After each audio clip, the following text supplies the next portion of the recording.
Concerns are growing over the possible impact of rain deficit on Kharif sowing, with the Indian Meteorological Department warning of below-average monsoon in July.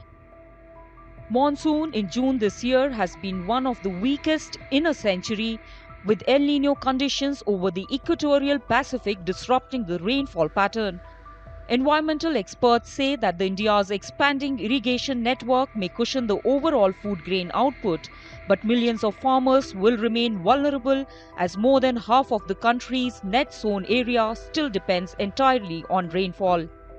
Because of El Nino, this year the impact is quite visible. June was also, the fifth lowest month since 1901. And as you said, in July as well, the predictability of the monsoon is below normal, and there is a deficit of around 40%. So how it impacts, this can impact agriculture, especially the Kharif season, which is, quite significantly. While India has done a lot, there's a lot of efforts to expand, command area, and there's a lot of irrigation infrastructure that has been set up.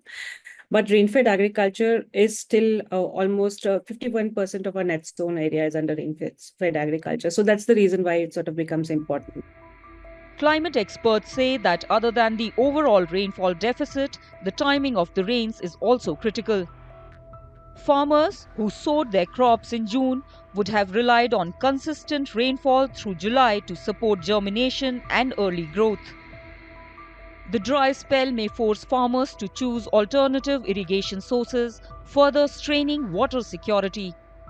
Those who have sowed the crops in June, they might be expecting that there will be an average or at least a good rainfall that will happen in July for sustaining the crops.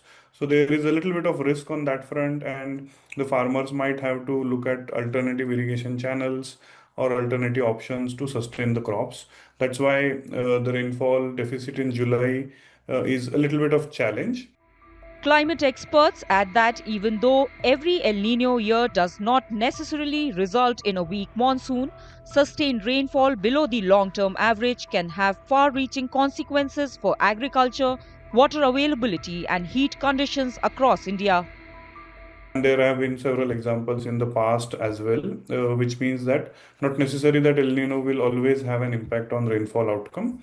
But if we look at the rainfall outcome beyond El Nino, like whether El Nino or not, if a lower rainfall is compared to a long-term average, it will have implications on agriculture and allied sectors, especially in terms of the longer summer duration.